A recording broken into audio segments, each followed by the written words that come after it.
Yu-Gi-Oh! An incredibly complex card game with tens of thousands of cards. However, what if each set was separated from the rest of the massive card pool and your choices when building a deck were extremely limited? In this series, in order to learn Yu-Gi-Oh! From the ground up, I will be embarking on an adventure through the history of the card game with Jeexx. In each episode, we will have access to all the cards in a select product, and using only the cards in that product, both of us will build a deck before playing a best of 3 match to determine the winner of the episode. We will move in a chronological order in the series, and with each new episode, we will forget the cards of the past in order to experience something brand new. We hope you enjoyed this adventure through Yu-Gi-Oh! And its evolution with us. Welcome to the historic Yu-Gi-Oh! Learning journey. What is up, guys and gals, and welcome back to the History Yu-Gi-Oh! Learning Journey, this time with Rising Rampage, and boy am I excited. First, let's see what we're working with here. We have Marincess in the set as well, some new support for Dino Wrestlers, we have Fortune Ladies here, Yos and Juice, Tenyi Spirits. I think these are new for this. Yes, this is where the Tenyis come out. These are essentially, if you control no effect monsters, you can spell summon these, and then you can banish them from your grave to have a specific effects. Adhara is good because it's a tuner, and Vishuddha is a bounce, a targeting bounce from your grave, which makes those probably the best ones and most splashable into other types of decks as well. Simorg becomes an actual proper archetype in this set as well. We have some BS stuff here, Reptilian Lamia, modern Reptilian support here, as well as other stuff for archetypes we've seen before as well here. And we also get a bunch of good links, not only for obviously the newer archetypes, but for existing archetypes as well. Like Win the Wind Charmer here, Link Mile Archfiend is but Appaloosa, I want to say this is the first time we see Appaloosa, but it might be the second time. Yeah, it is the first time we see Appaloosa, which is an extremely powerful link for 2+ monster with different names except for tokens. You can only control one, and the original attack of this card becomes 800 times the number of link materials used for its link summon. And once per chain, when your opponent activates a monster effect, you can negate the activation if you make this card lose exactly 800 attack. So basically, if you use 4 materials to make Appaloosa, you have 4 once per chain not Omni negates, but monster negates. There's a reason why it's made. There's a lot of other stuff here, stuff for Salamangreats, a bunch of whatever spells from traps. Mostly support for the existing archetypes here. Barricade, Blocker for decks that really rely on their field spell being up for something like Element Sabers. There's also the Dreamer archetype, Dreamer of Joy and Terror, that flip between each other. A bunch of other stuff as well. And at the penultimate card slot, the card that I'm the most excited about here, Dragunity Knight Romulus, an incredibly integral part of the Dragunity deck, and the only Dragunity card in the set, and we're still making it work. We're playing Dragunities today. There are too many things aligning for the set for me to be actually still able to play this in a way where I want to. So for the part of the deck that is from the set, Tenyi Spirit Adara is here to give us access to Garuda, the Wind Spirit, obviously True Spirit. We will be signing out of this for games 2 and 3. Our choices for, there are a bunch of field spells here, especially for stuff like Dream Mirrors, so there's an argument to be made for Ghost Spell, but I didn't feel like thinking about it, so once again, we're rocking the Ash Blossoms and Imperms, Triple Dragon Ravine, and Triple Terraforming. We need this card to be up. We also really want to resolve our combos. This is the most combo slop I have ever made in this series. I've done such extensive testing. It is not consistent, but the ceiling of the deck is very high, and I don't know if we managed to pull it off, but even if you don't, I'll show you what the ceiling of the deck is afterwards. I kind of wrote myself an actual combo line stuff to remind myself how to actually do things, and in addition to that, I have just a video of me actually pulling off a variation of the combo that I'm trying to get to today. So if we don't manage to pull it off in the games, I really still want to showcase it. So that'll be later. MSCs, these are here because we, like I said, once again, We need the slots. It's a clean 2020, so these are here only for that. Some dragons return. Target a banished monster, spell summon it to your field, but return it to the hand during the end phase. We can use this. I want to say some of these were also for some names. The only one that I remember is World Legacy Bestowal is there for World Legacy Guard Dragon, but Get Out is there only because we needed another slot from the deck. But there is a good chance that this was here for a name, but I can't recall right now. I might also just be playing it to get stuff from the set. And it's like, we can use it in some very specific scenarios, but not really. And unfortunately, like, the thing, obviously, of return, there's a lot of, like, stuff that you could, super degenerate stuff that you could get from return, but most of that stuff is banned for us, which good riddance, because stuff like this would be kind of crazy. But then for the actual Dragunity stuff, we're rocking triple Mistletoe. Just a second. All right, sorry about that. But for the Dragunity side of our main deck, we're rocking triple Mistletoe. This is like the extender that we're really trying to find because it makes our end bar so much better. You can spell summon this by sending a face-up Dragunity monster you control to the grave. When this card is normal or spell summon from the hand specifically, you can select a Dragon-type Dragunity monster in your graveyard and equip it to this card. No once per turns whatsoever, but we only really need one. But also, like, not having any restrictions on it means that we don't mind drawing multiples. Dragunity Xanathus are our best starter. You can discard a Dragunity card, equip a Dragunity tuner from your deck to this card. Also, you cannot spell some monster from the extra deck for the rest of the turn, except for Dragon monsters. It doesn't matter. That's all our extra deck is anyway. This is a hard once per turn. And if a Dragunity card you can draw would be destroyed by battle card effect, you can destroy a Dragunity card equipped to this card instead. That doesn't matter at all. We only care about the first part. Is in copy of Red Eyes Darkness Metal Dragon. They're obviously to get us another body from the field on the field, from the grave. Tempest is here mostly as a target that we can pitch and then banish with Garuda to find Mistletoe, but they're like in some really specific scenarios. We can also, like, in some hands we can use this if we have like a bunch of extra wind stuff in our opening hand, like we open Xanathus and a bunch of the other stuff. We can convert Tempest and one of our excess Dragunities into a Mistletoe, which is also really good. A Dark Worm is here to be hopefully in our opening hand to pitch and then get a free body on the field, but later on it doesn't really do anything. That's why we're only running one. Garuda is there as a good extender, like I said, like incredibly good if you can banish Tempest of this, which means that then you just get this body on the board for free and you get to still go into the Mistletoe line. Zephyros here. Zephyros is there to be added in a specific line with Gator, and you're gonna add Zephyros, immediately pitch him to the grave, and then later revive him to make a second copy of your Dragunity Naik Barca in the combo. For our tuners, we're running triple Kus and triple Phalanx. They're the best ones. Kus can be only used for Dragunity Synchros, but it can also be treated as a level 4, so you can use it as a level 4 or level 2. Phalanx has no restrictions, but both of them have the same thing where if they are currently equipped to a monster, you can spell summon them, and they don't have any once per turn restrictions whatsoever.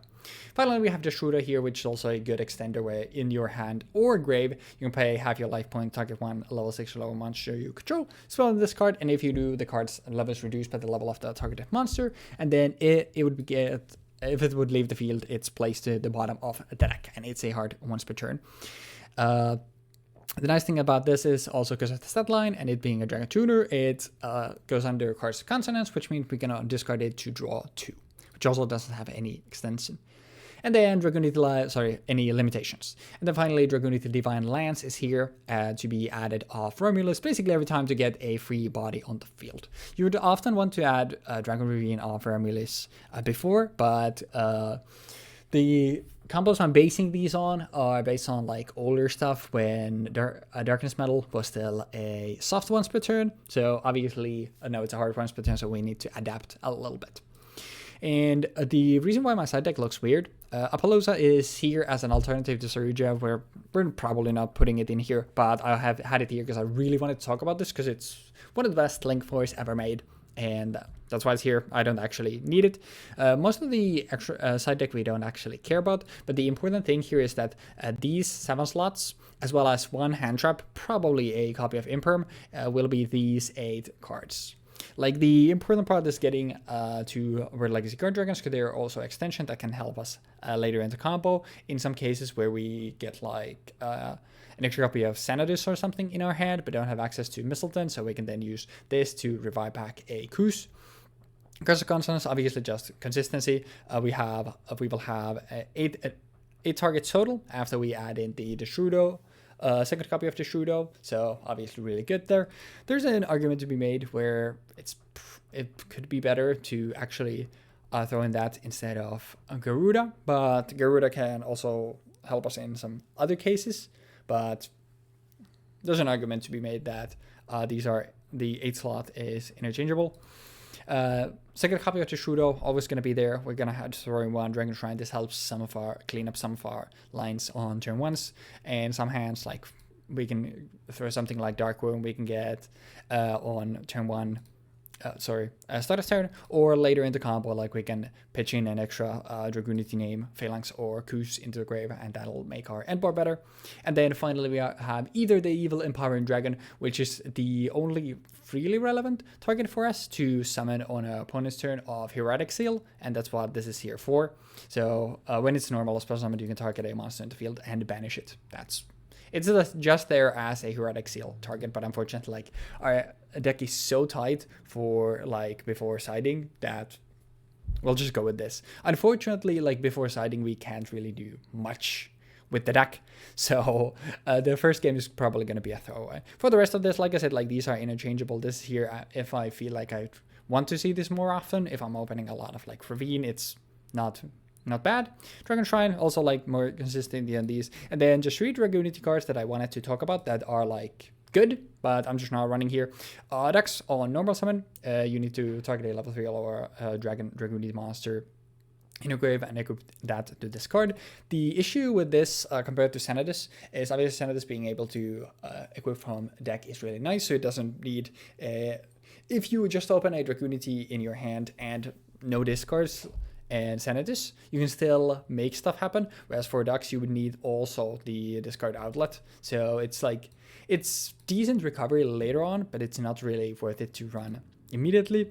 Levitate can be spell summoned by banishing a monster you control equipped with a Dragunity card, and when on normal spell summon you can select a Dragon type monster in your graveyard except Armor Levitate, equip it to this, and with this card is sent to the graveyard by your opponent's card effect, you can select one of the monsters that was equipped to this and send it to the grave. The issue with Levitate is it's more there to be function on its own instead of like actually being a part of the combo slop engine we made because of its level. So that's why it's not really relevant, because the thing is they're like, okay, yeah, we can use this to make Ascalon, but we can just go into, if we need to go into Ascalon, we can make Vajrana and then climb from that into Ascalon. And finally, Legion, you can activate one of these effects, but cannot spell summon a monster from the rest of the turn except for Dragunities, which is immediately why this card dies. You can target a Dragunity monster, card in spell trap, spell summon it into position. Basically, always it's going to be one of these two, which we can do anyway, so it doesn't matter. Or we can equip stuff from our grave, but we don't really care about the recovery there because of something that I'll cover now. So as for the extra deck, we are using basically all of these cards. So the thing here is that you can see, if you played at this time when all the guard dragons were legal, you know about all the guard dragon shenanigans. Obviously, they also had access to Darkness Metal as the soft once per turn, which is no longer the case, but obviously that's a thing of the past. But still, we're doing some guard dragon combos. We're running 2 Barca because one of them is the thing that we make immediately with Senatus and Koos, and hopefully equipping a couple things, and then the stuff that it revives alongside itself is going to make Romulus. Romulus will then grab us Lance, and Lance will get us an additional body, which means that then we'll have Romulus on board, and we can use the 2 tuners that we'll have on board at that point to make LP and Pisti. Using LP and Pisti, we can go for Darkness Metal. Darkness Metal will get us a Dragunity name from our grave as extension later on in the combo, and then we can use the Romulus and the Darkness Metal Oh yeah, I didn't explain Romulus, sorry. So Romulus takes 2 Dragon or Winged Beast monster except for tokens, and on Link Summon, you can add a Dragunity spell trap or a Dragon Reveal from your deck to your hand. If the second part, this doesn't matter, but if a Dragon monster spell summon from the extra deck to the zone discard post, you can spell summon a Dragon or Winged Beast monster from your hand in defense position, but it's negated for the rest of the turn, and it cannot be used as Link material, so it's kind of pointless. That doesn't matter, we're only using this for the fetch.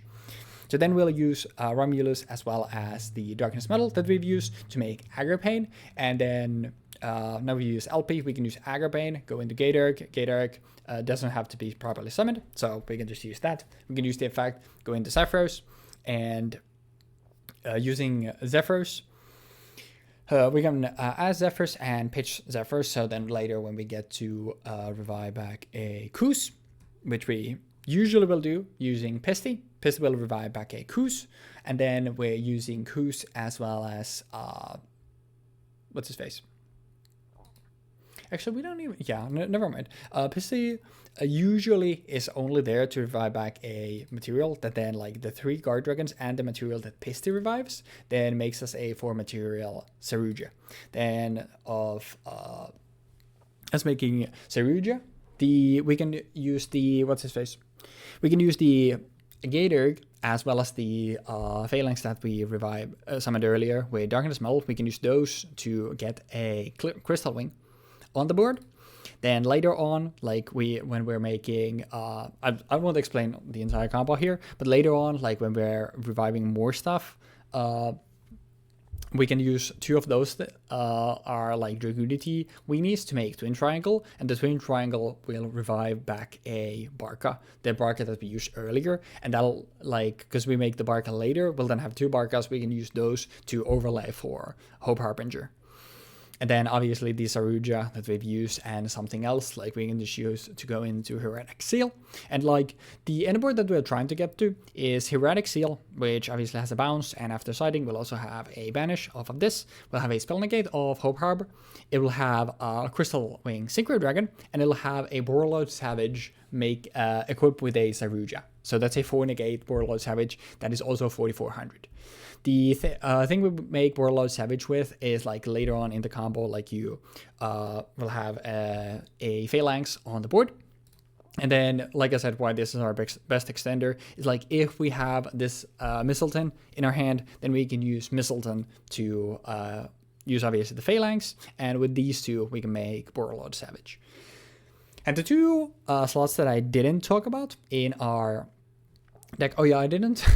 I guess I didn't say what these do. Most of these we've seen in some degree, but Hope Harb is essentially it redirects attacks, and it also can negate spells, and instead of sending those spells to the grave, then it'll attach them to itself.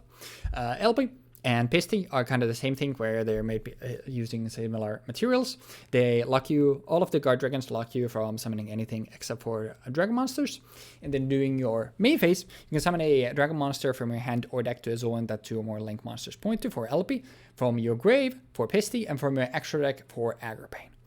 Twin Triangle on Link Summon lets you target a level 5 or higher monster in your graveyard to spell summon it to a zone this card points to, but it cannot attack this turn and has its effect negated. Heretic Seal, if this card is in the extra monster zone on your opponent's turn, you can tribute a monster from your hand or field to bounce a card from the field to the hand. And if this card is tributed, you can spell summon a dragon monster from your hand or deck and make its attack and def 0. And this effect is hard once per turn. So this is obviously what we're using to go into either. And then Saruja has modular effect based on how many materials it has. It needs to use at least 2 plus, at least 2 monsters with different names. If it's 2 plus, anything summoned to a zone that this card points to gets 300 attack and defense, not really relevant. 3 plus, during your main phase, you can spell one monster from your hand, is nice. And then 4 materials, you can draw 4 on summon, and then place 3 from your hands on the bottom of your deck in any order. So it's still a +1, but it also fixes your hand so much. This effect is crazy. Then we just have, this is a monster negate, and also when it battles monsters, it gains their attack. Barca on Synchro Summon equips any number of Dragon-type Dragunity monster from your grave and gains attack based on them. Obviously that attack bar doesn't matter, it just means that we can mass equip and then mass summon our Kuzus and Phalanxes. And Boreal Savage needs no introduction. It's an Omni-Negate based on the counters that it has.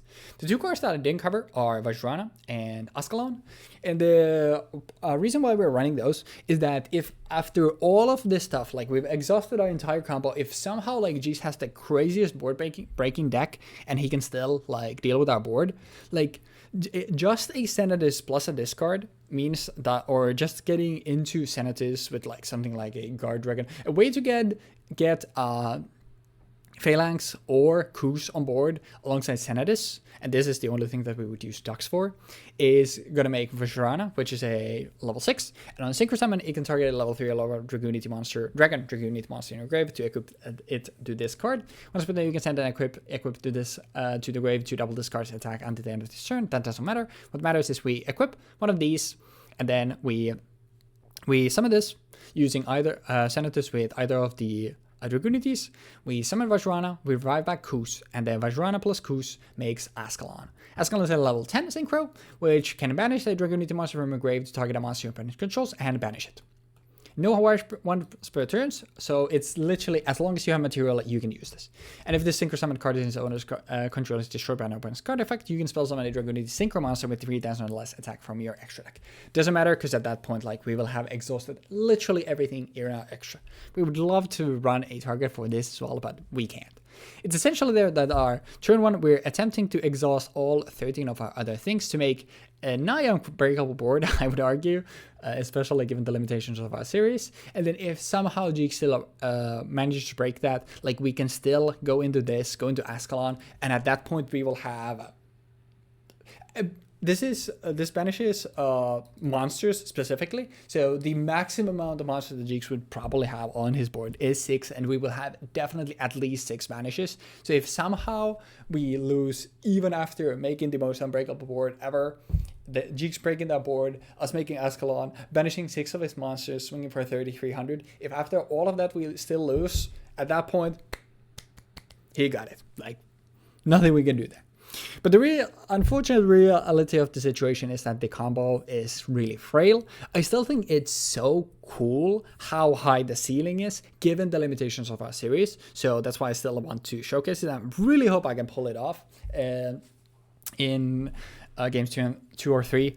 Obviously, like, it's very unlikely that it'll happen in game 1. It's very unlikely that it'll happen in game 2 or 3 either. But especially in game 1, like, basically no chance. But hopefully I managed to pull it off. If I don't, I'll still showcase it at the end.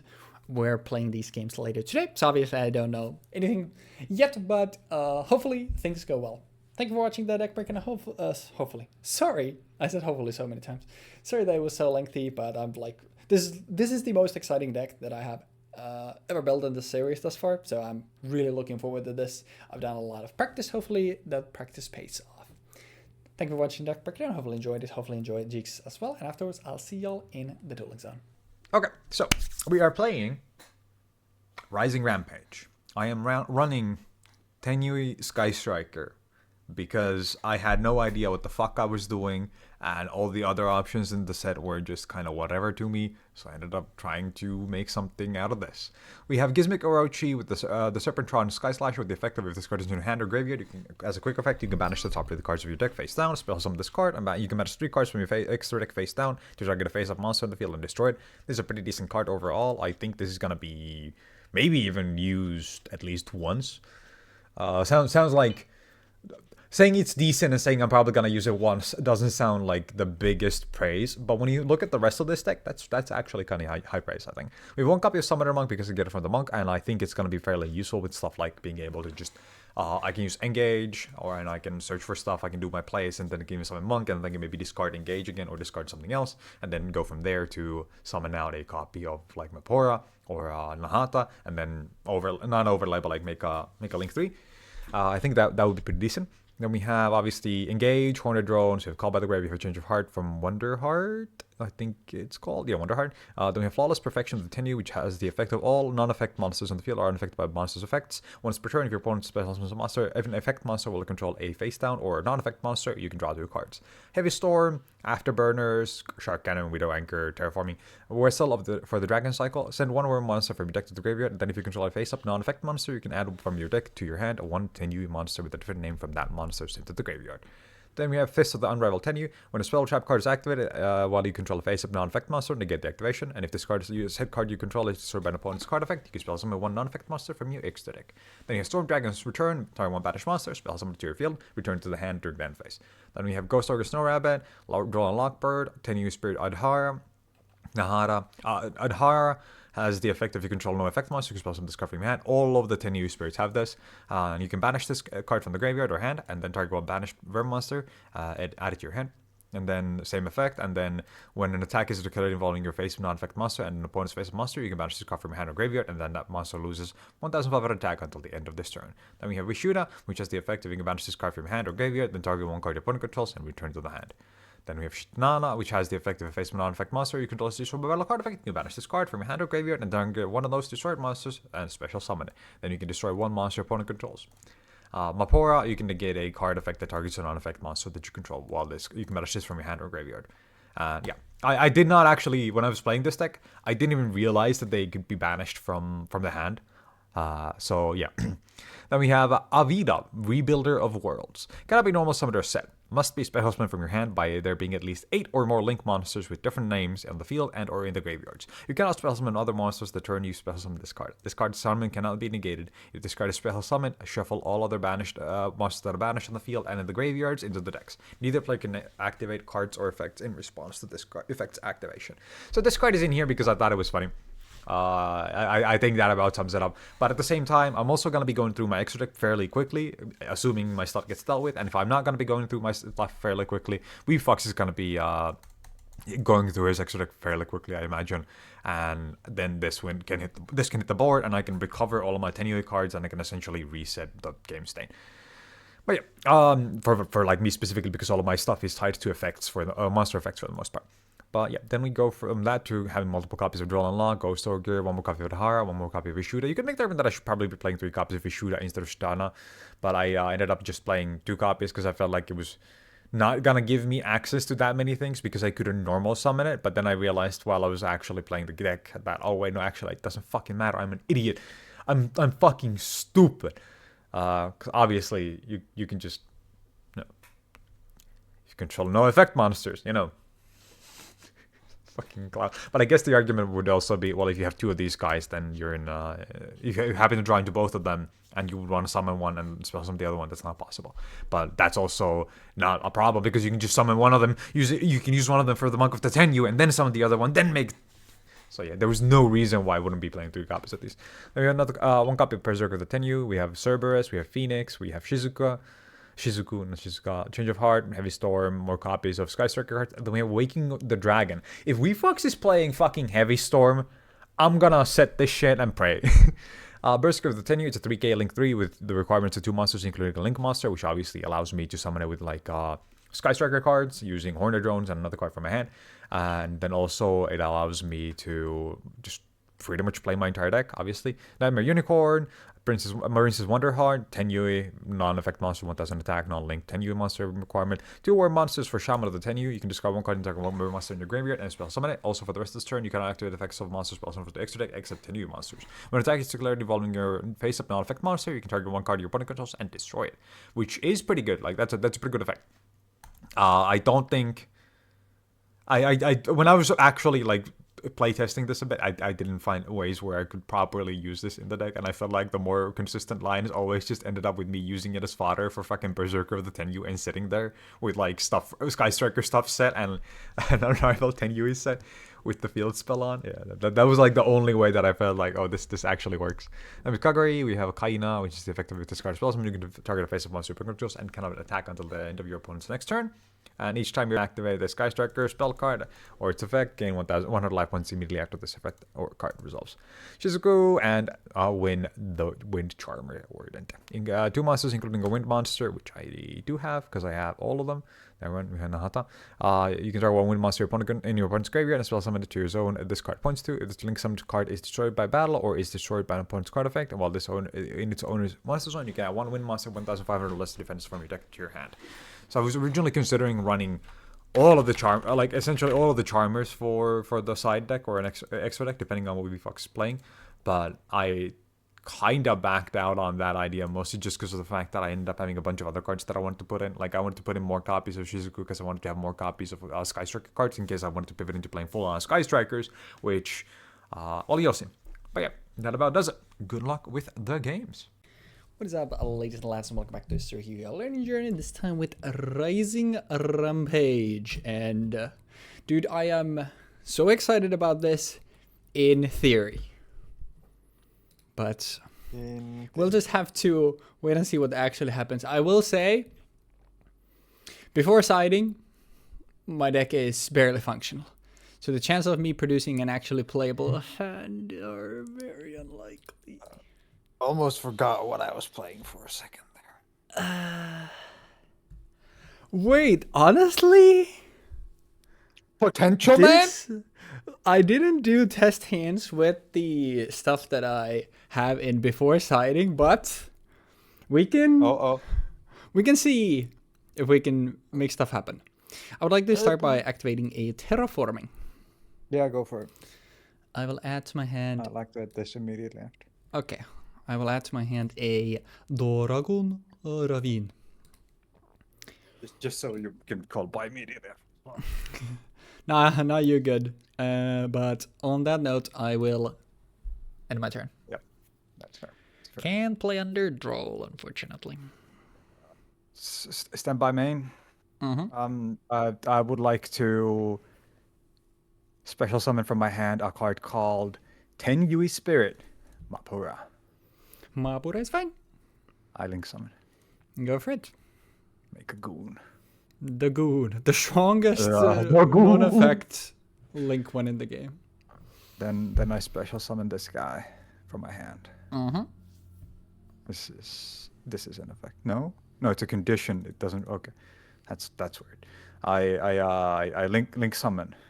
Mm-hmm. Let me see. Double checking what this guy actually says. Because there's one here. Wait. Oh, it's in your opponent's graveyard. Damn, I could have gone for something sick. You can use my terraforming for something? No, I could have used my. I was wondering if Win was for my draw as well. Oh, gotcha. Actually, this doesn't work either, even in the way that I'm thinking, right? Attacks declared involving a non-effect monster. You can draw 1 card. Your opponent controls target. I have not dual summoned, so I can do this still. That's fine, yeah. I would like to, link summon using the goon guy and her. And then I would like to discard from my hand to summon a card from the graveyard. I would like to summon out activate Tenyi effects, okay? Yeah, from the extra deck. Mm-hmm.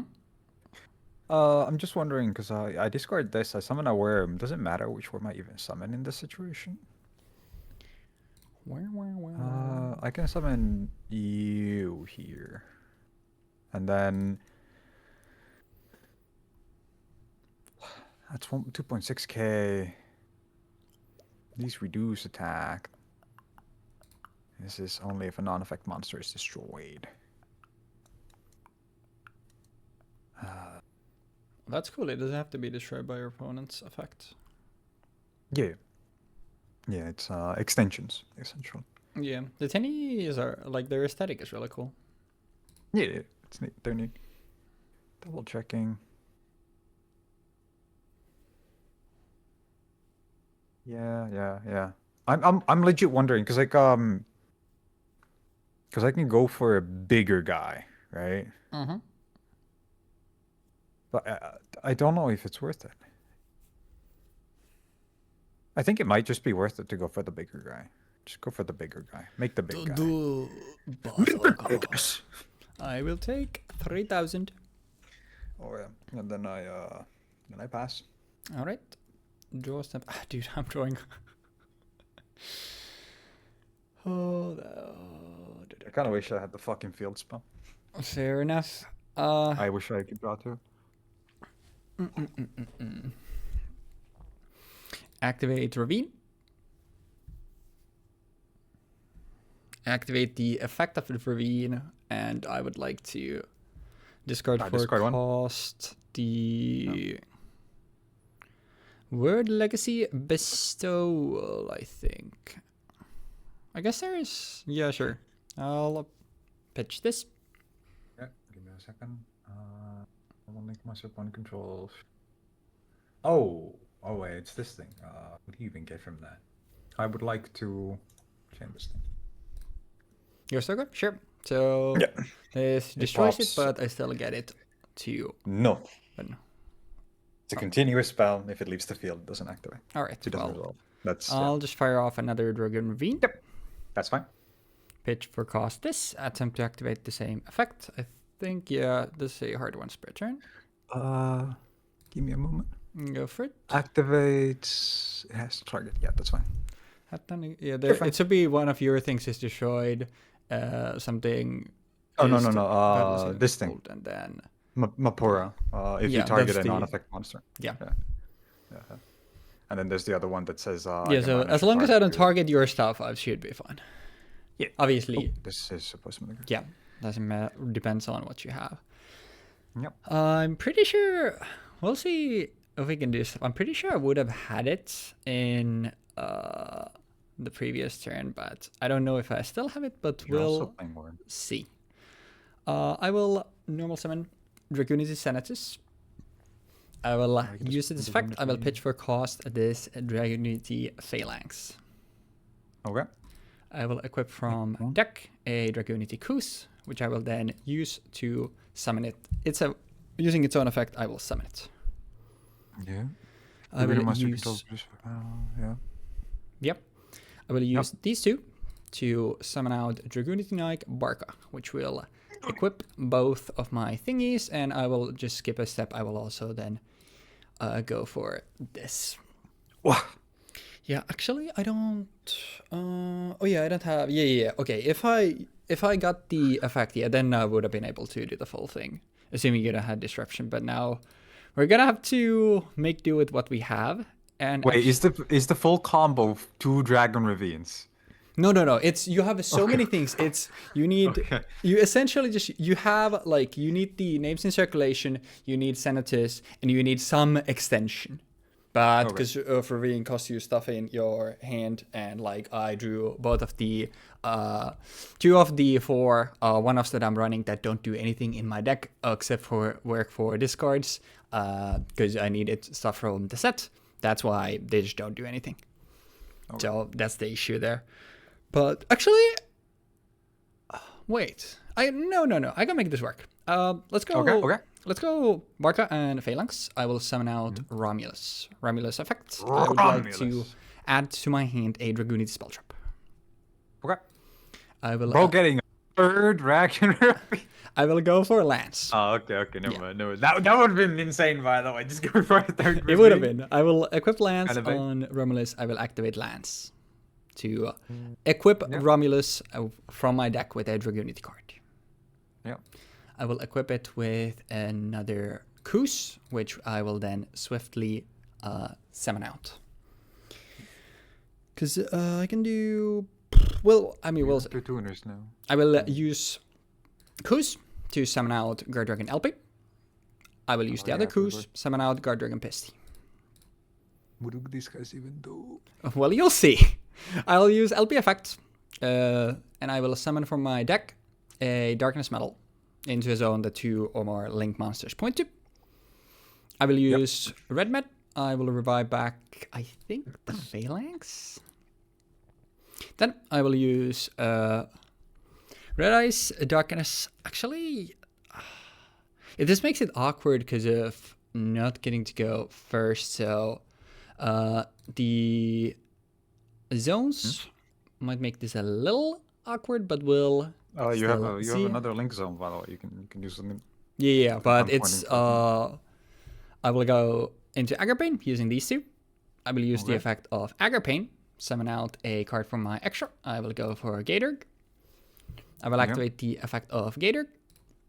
I'll add and also discard a Zephyrus the Elite. I will use Gator and I will use Phalanx and I will make a Crystal Wing Synchro Dragon. Yep. Then this is where I would... Oh yeah, this should be in the grave. And this is where if I had extension, I would be able to do more, but I can't. So instead, we'll have to... Actually, before I do that, I'll use Pisty to revive.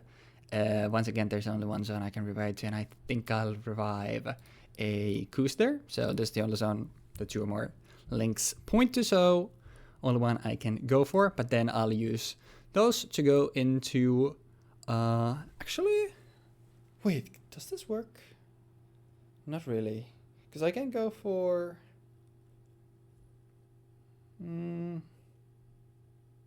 No, yeah, okay. I'll summon out... Do I need to summon this now? Yes, I'll summon out Saruja with 3.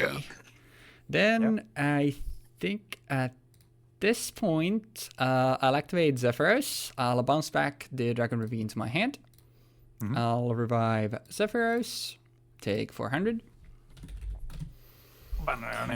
I'll use Zephyros and I'll use Koos to summon out a Synchro 8, which will be another Barca. Barca will equip 1 and 2 and 3. Yeah, I don't have a fourth one, so I can only go for these. And then I will... In which order do I want to do this now? I guess I can... I'll use... I think it still works. Yeah, sure. I'll use the... I have never gotten through this line, but I think it still is fine. Because I'll summon all of these. I don't give a shit about the 300 increase of Saruja. I won't care about that now. Then I will go for Link 4. Link 2 using Phalanx and Koos. Actually, can I get there? I'm sure I can. I'll use... Because if I do this now, am I doing this too early? I think it's still fine. I'll go into Twin Triangle Dragon. On Link Summon, I'll pay 500. And I'll revive back the second Barca. I will overlay these two Barcas. For Ingirsu. For Hope Harb. Hope Harb. Which will now get 300. Oh, 300. Oh yeah, and Twin Triangle should also have 300. Actually, the Hope Harb... Yeah, actually sorry, the Twin Triangle, this doesn't matter, it having this. I will use the effect of... Yeah, this works. I'll use the effect of Saruja. Since I used it with 3 materials, I'll special summon from my hand a Dragunity Sanitas. Yep. Then I will use the Saruja Skuldred and Twin Triangle Dragon to make a Herodic Seal of the Heavenly Spheres. Then I'll use these two, and I will make Borla Savage. Equip it with Saruja. Yeah. And that's what the deck does. That's cool. Yeah. That's cool. I played 1 card. Yeah. And then... I'm not siding, by the way. That's fair. I play 1 card. That is fair. I have the 8 that I'm always siding because I don't know if I clicked the side thing because it just... Oh, actually, I didn't. Why did it not go through? I swear, did I not? Did you click swap cards or did you? I swear I did, and then guess I didn't. Whatever. That sucks. Whatever, man. Yeah, that's annoying. Anyways, I'll go first. What? Or do you want us to like consider this the? It's whatever. Go next. Go first. I don't care. Okay. I have no fucking idea what to do with this hand. Ravine. Pitch this for cost. Or which one? Add a Shrewder. I know. Which one are you doing? I would like to add a Dragunity to my hand. Okay.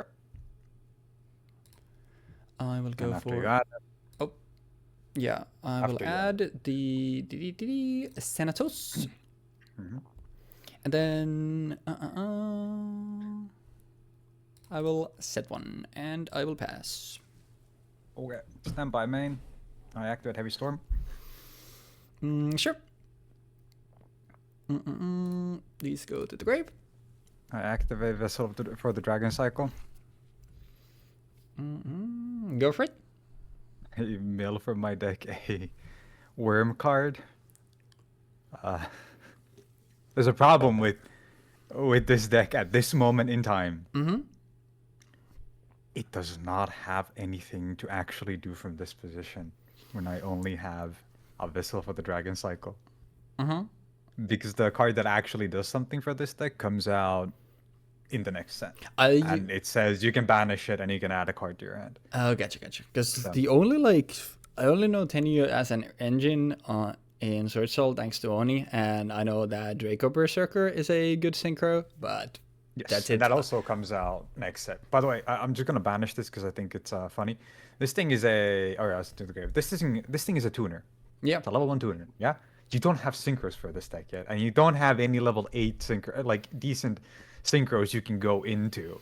I wonder if it's a case of like it being a weird wave from like where in the OCG like actually has something, but I have no idea. But yeah, like they essentially released this deck baked. That's unfortunate. Well, I will normal summon Sanatus. Yep. I will attempt to activate the effect, pitching Phalanx. Yep. I will equip Koos. I will special Koos. I will use these two. I will make Barca. What does Barca do? Barca on Synchro equips 2 from Grave. 2 from Grave? Yeah. The Koos and the Phalanx. Okay. I don't think it matters, does it? But I'm gonna banish this thing. The Koos? Yes. Okay. Then I will go for only a Phalanx, which I will then special. And I guess this isn't really... I don't know how relevant the fact that is that you don't have access to a level 4 and... Well, the thing is that the way because it took me so long to get through the like try to find the lines to do everything that I literally don't have flexibility in my combos because I've only tried to pull off the one thing.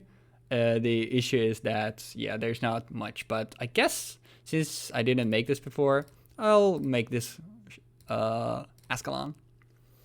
What the fuck is this? It can once per turn banish Dragunity monster from our grave to target monsters you control and banish them. And it summons It's an ad! Essentially, yeah. And then you can summon a Dragunity from your deck if it's popped. Extra, yeah. I'll just go for 33. It only pops monsters. And now because I've used one of my Barcas, I have no idea if it goes back to stuff that could do anything. Well, dude, what is that draw? 33. 30. Okay.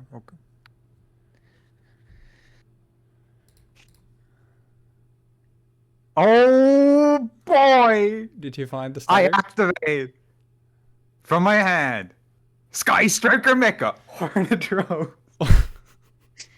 Go for it. You summon out a token into this position. Yeah. It has 1,500 attack and defense. Oh fuck. Okay, then I should have looked. Then that is not okay actually. You should respect that shit. It's kind of scary actually. Yeah. You should be afraid. Did I forget to fucking I mean, it doesn't matter. I was thinking I was gonna put in Hita because I have Kagari in here, but Mm-hmm. oh, now that I'm thinking about Hayate would have been way better than a second Kagari because I could have used Win with Hayate. Which I know it doesn't matter. And then I mean, it doesn't actually matter for me because I don't. I love how now, like last week it was me, and now it's you. It's like, where's the playing a deck with the Sky Striker engine, but the Sky Striker engine is actually the best thing the deck can do. 1,900. Let's see. Am I stupid? That's that thing that they call exact lethal, or it would be if I didn't have a second whistle for the Dragon Cycle set. Well, I guess I'll ash this. I'm going to activate in response a Fists of the Unrivaled Tenyi. That's a tough name. Yeah. I control a face-up non-effect monster, so I negate the activation of the Ash Plus. Yeah, that's fair. Yeah. And yeah, I searched for my deck a Tenyi monster and sent it to the graveyard. Or a worm monster. Yeah, worm monster. You yeah, can send Draco Slayers. Does this target? Yeah, it does. Okay. Yeah, the Escalon Banish. Yeah, I just have to double check. It would be really good if it didn't. Yeah. But I think it would be like too good at that point because it is not once per turn. So the issue. Well, I'll explain that after. Actually, this is cracked. Actually, never mind. I'll do that, and then I add to my hand a. I guess Stana. Mm-hmm. Then I special summon this now. Mm-hmm. And I make Kagari. Yep. And then I use Kagari. Wait, no, it has to be 2 worms, right? Yeah, I can't do that then. If you're gonna use Vishuda, you gotta do that before Kagari. Yeah. I guess I'll just I'll use this thing for the monk. Mm-hmm. And now because I control a non-effect monster, I banish Vishuda from the graveyard to target one of your cards and return it to the hand. Yes, sir. I will bounce it back to the extra. And then I would like to banish when Adra. Book wants to cooperate with me. Yeah. To target my Vishta, to add Vishta back to my hand. Mm-hmm. And then Vishta has the effect of I can special summon if I control no effect monsters, and I do not control any effect monsters. I think all of the spirits have the same thing. Yeah. Yes, they do. That is correct. Actually, 2-hand for now. Do I want to summon this thing? If I summon out Kagari, what do I get out of that? I don't have a wind monster I could use in this position. Do Tenyis have all 6 attributes? Yes. I'm assuming so. They're like Yangzing in that sense that they get everything eventually. Cool. And that's a part of the reason why I was considering running Charmers and like the main on the side. Oh yeah. There was a new, I think the new Wind Charmer like Link 2 came out in this set as well. This is good, like actually good. Mm-hmm. Same with obviously because like, if you draw me, I still have things I can do, and this deck doesn't really add that many cards, so it's fine. Yeah, and I can use this as an extension from there. Except I ran into the issue of the only thing that I can actually do with Win is go into either Berserker or Unicorn, and that's kind of a bummer. Yeah, fair. But yeah, I special summon Vishta, and then I just. Actually, wait, if I summon the token and attack, this is more damage, but it doesn't matter. Then I summon out fucking Berserker of the Tenyi. Oh, and then by fucking 3,000. 3,000, and then I pass.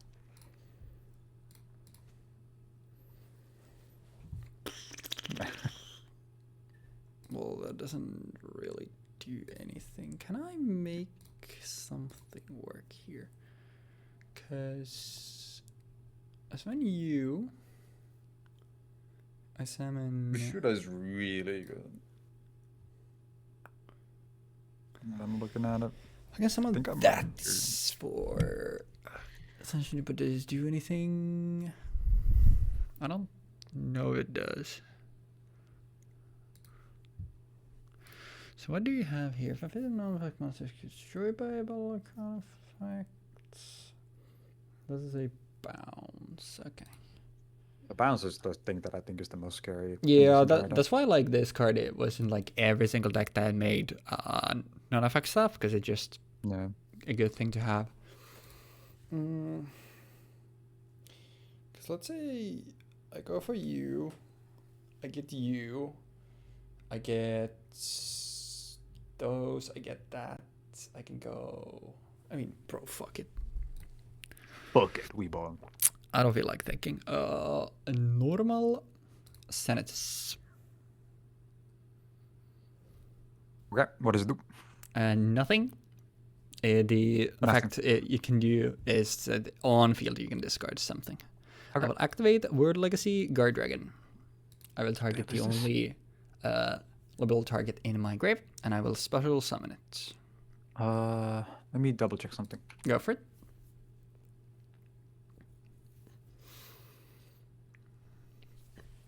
That is 2 dragon monsters.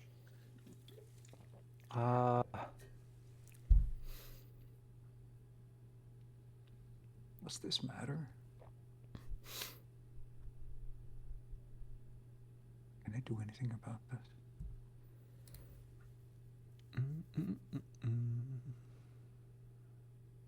I wonder how much you can remove that monster, you can remove another monster. It's for guard dragons, like, oh yeah.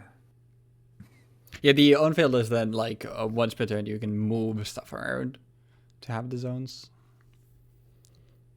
Yeah, that's fine. Yep, I will summon out Phalanx. Then I will, because I can do technically.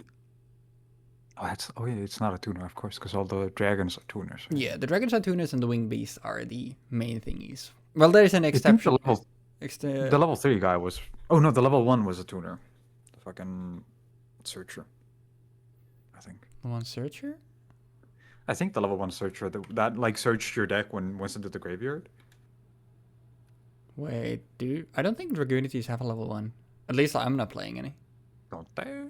I thought they had the one like windy looking guy. Wait. Hidden Arsenal 3. I'm actually not sure which one you're talking about. There could be one for sure. Now the question is, do I can Oh, it's not a tuner. Oh yeah, this thing. Gotcha.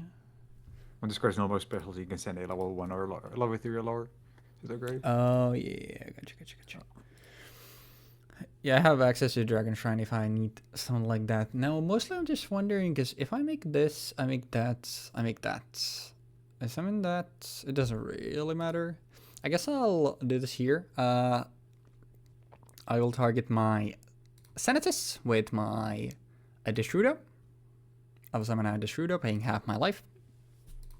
And Destrudo becomes a level 4, which I can't modulate here, but I guess I'll give it 4 counters to...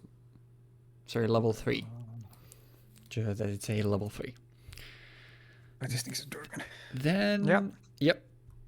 Then I will use these 2 to make a Romulus. Romulus effects. Romulus did what? It added Dragon, Ravine, or Thingamabob. Yeah. I think I just say fuck this to this guy here. Mm-hmm. I negate the activation. Yeah. So that's very fair. And I think at that point, I can't. Oh yeah, sorry. Also, the Destrudo should be. This is bottom of the deck. Not in my grave. I think it's insane that the Destrudo is not a hard once per duel effect. Yeah, like legitimately. But the fact that this card, it rarely comes up. But like I did have a couple instances where like I opened multiple copies, and obviously then it. I'm more thinking like glow up bulb, and it's all a glow up bulb combined with level leader. Yeah. Like what? Yeah, that's. Okay. No, standby, main. I activate terraforming. That's pretty good rip. Go for it.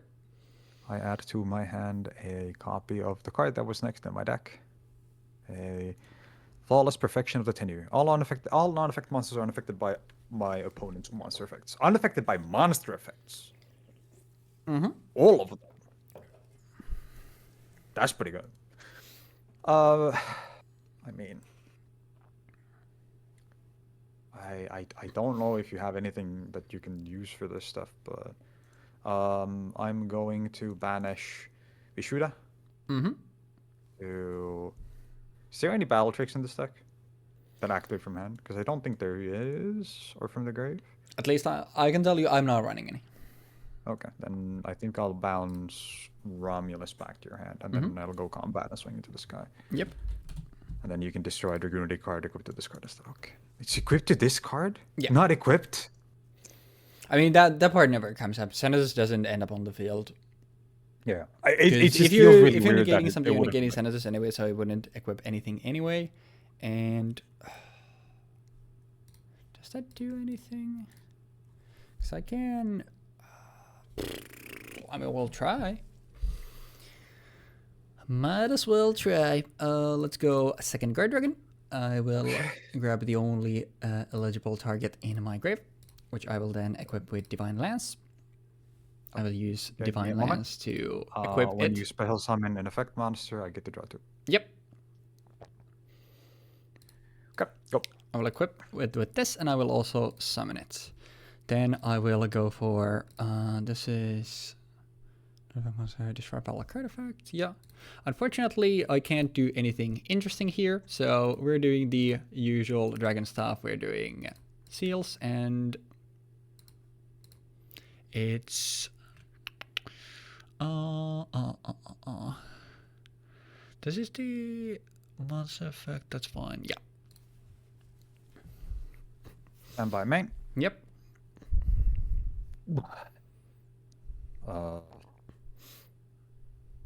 A nice swing into this. Yep. I will attribute it to summon out a thingamabob. And I'll do since your thing is unaffected, so I will just go for my own guard dragon. And unfortunately, actually, I mean, you can redeclare. You can. You should bounce the field spell. I mean, I'm essentially losing. I need something anyway, so... does this do anything? Because if I get... I go for this... because this doesn't do anything. If I go for you... Oh, yeah, actually, you get extension from this. Never mind. You're right. I was thinking, like, if you bounce a field spell, I don't get to draw 2 here. Yeah, but it's like... I need something in order for me to actually get to do stuff, so I'll just go for the Shroodo. It's that size 0, but it doesn't matter because I assume you're just redeclaring into it. When this is summoned, this activates in response because it's... Oh, wait... Yes. It should? Yes, it's an if effect. Yeah, it's an if effect. Yeah, and then well, it doesn't matter if I redeclare because I won't get any more damage in. Yeah, I mean, it's essentially, do you want it in my grave or do you want it to... It doesn't die because it's even. Whatever Seals summons makes it 0. Yeah, I mean, Seals would be so broken if you could summon stuff with its stats. That's kind of like I was legit thinking that it does that. So you know, I activate from my hand a Sky Striker Mobilize Engage. Go for it. I add to my hand a Sky Striker card. I add to my hand a... I think I'm just gonna add Widow Anchor. Just like flat out. And then I can make another one of these guys here. Does it matter here? It does because I get this thing in the grave. I special summon because I control no effect monsters. A Mapura. Yep. And then I make a Link 2. Go for it. I make a Shaman of the Tenyi. I activate its effect. Discarding a card from my hand to target a worm monster in my graveyard. I would like to target the... I mean, I'm just gonna summon the Monk of the Tenyi. The best removal in Grand Maju. Gizmek Orochi. And then I summon another one of these guys. Yep. I could have summoned another one of these guys and then just like prayed that that works out, but hey, I want to have two of these, and I also think I don't want to clog my field because there's an argument to be made that I should play Shaman of the Tenyi because it forces you into attacking it. But if you attack into it, I just lose. But by doing this, I make sure that I get Mapura in the graveyard, so I have an extra layer of protection in case you're targeting it with something that's like a spell or trap. So. Well, that's a dead draw. So you want to play out the third game or? Yeah. Sure. Yeah. Okay. I had these set. That's also why I didn't want to go into having cards on board. Fair. I can just do this and then I'll just immediately click this so we can go do the signing because I have nothing else here. I just want the 8 cards in I just my realized deck. I don't have 3 copies of the. Because there's an argument to be made for this over this, but the fact that I'm not opening any of these 3 offs is, I think, just unfortunate more than thingamabob. Yeah, I'll just go with this. Whatever. It is really funny though that the game I managed to do the thingy was the more you play through yeah. two interactions. Yep, exactly. I mean, activate the ravine, and I would like to add a level 4 lower Dragunity monster from my hand. I'll pitch for it. There's a question. Honestly, I'll pitch Ash Blossom. Okay, let's just fucking go. Mm-hmm. I have 2. I will pass. Yeah. And this is why we're limiting the number of hand traps, because it feels really bad playing 7 episodes in a row where Jeexx always opens his hand traps and I don't see mine. Yeah. And it's not feeling good for me either, okay? I'm sitting here like... Because that's the thing, when you're playing a less powerful deck, it's like, alright, well, you open that stuff, but you need more stuff to actually do your own shit anyway. So it's like, alright, let me just prevent my opponent from playing the game and not also play my game either. Mapura. I control no effect monsters. Mapura into Monk. Activate Engage. Engage is good. I add to my hand a... Like, this is the thing where I'm wondering if it's worth getting Hornet drones and trying to use that for extension, or if it would be worth going for immediate negation. Because when I'm looking at this, I'm thinking to myself, wow, it would be really nice if I could just like make Kagari. But the problem with making Kagari is that I need I need to like essentially empty my board if I want to use Kagari's effect efficiently. Yeah. But I think I still will grab Hornet drones in this case. This is the question of will you hit on 6 materials on your Super Quantal Meching Great Magnus, or will you use it to advance the game state? It's literally the same question. Then I'll activate Vessel of the for the Dragon Cycle. Dragon Cycle. That's fine. Okay. I mill 1. I mill a Vishuda, and then I add to my hand a copy of something. I add to my hand and Adara. And then I special summon the Adara. I kill my Monk and my Adara for a Shaman of the Tenyi, for who I discard a card from my hand to target a Worm Monster in my graveyard. Special summon it. I'll imprint this. That is okay. Yep. And then I activate Hornet drones to summon out the token to then make a Kagari. And then I add to my hand Engage from the graveyard. And then I link summon using these 2 for the Berserker of the Tenyi. Yep. And then I activate Sky Striker Mobilize Engage to add to my hand a Widow. Oh, actually, this is a good question because the guy that discards adds from the deck, right? The normal summon. Okay. Because I was wondering if it added, like, equipped it from the graveyard, for example. Because then the question becomes, do I add Shark Cannon? But I'm gonna add Wheel Anchor. And then I draw 1 card. Well, I'm gonna activate Sky Striker Mobilize Engage Go for it. to add to my hand a... I thought you were playing Tenyi, but it is just Sky Striker. It is just Sky Strike and then I draw one card. Yeah. Video game. I'm not gonna click it again because I don't draw. Okay, that's a pretty good rip. I said 3. Hello, video game. Oh, okay. And it's turn 2, right? Yep. Yes. Just my first turn was once again like the Dragon Ravine shenanigans. Yeah. Then I attack with this for DK and I pass.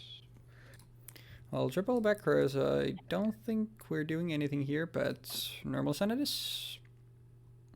Activate the effective Senatus, discard Coos, tap to equip from deck. Play Widow Anchor. Yep, and I'll just do this to save time.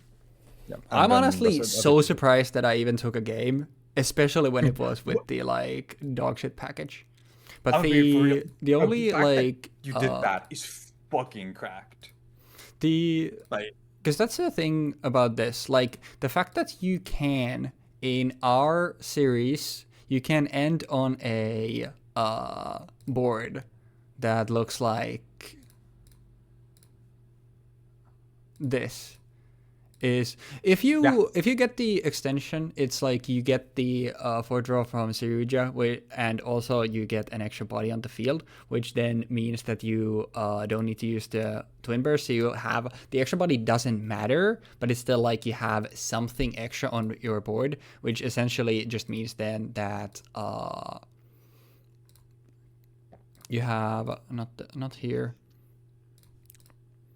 Even if I had Raigeki, yeah, I wouldn't be able to. Yeah, because you have Hope Harbor. And so the thing that normally I want to get off, so because obviously for the sake of our series, like also finding targets for Heretic Steals really hard. In like the first game, I didn't even have a proper target, but the target that I actually want to go for with that, this is the only dragon that we has dragon in its name that has something on summon. But this is only on monsters, so I couldn't use this to banish the field spell, unfortunately. Yeah. But otherwise, this is like better to get off. But like the fact that you can get this board, also as we saw, extremely frail. Is that like you need? Because the thing is like in your starting hand, you need Senators and you need Coos. You need at some point in the combo, you need to find what's his face. At some point in the combo, you need to find like usually Dragon Ravine because it's the most flexible because it has 2 modes, which like you can use Tempest for stuff as well. But you don't need to find that. You can also find where is it? Garuda. Garuda is really good because, and especially if you manage to get into a line where you have Tempest, you get to bin Tempest somehow. Being able to banish Tempest with Garuda means you get to add Mistleton to your hand, which is just the best way because it's also doesn't have. The thing about this is a lot of these things also just don't have once per turns. A lot of them just don't have limitations anyway. But like the Senatus has a hard once per turn, but most of these things, like otherwise they're soft once per turns, or something like Mistleton where there's literally no limitation there. So with Mistleton, like obviously Mistleton immediately you can either summon it off Saruja, which you're always making Saruja with at least 3, but sometimes 4 materials, so you always get the summon, so you can summon this without even having Dragunity on board, which is nice because a lot of times you like might not have a space, and then you can just equip into this and make Borderlord Savage with it later.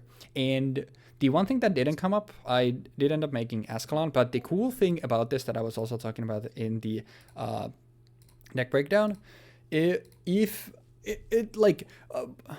all, like, for all sense purposes, like, the board is essentially unbreakable for our series, because it's like, you have a spell negate, a monster negate, something, a 4400 body that has 4 different instances of Omni negate. Obviously, for the turns, you have a bounce with Heretic Seal, and then you have a banish of summoning Ether. So in your turn, I literally have 5 disruptions, which is insane for the sake of our series. But I was talking about the 2 last slots in the extra deck are...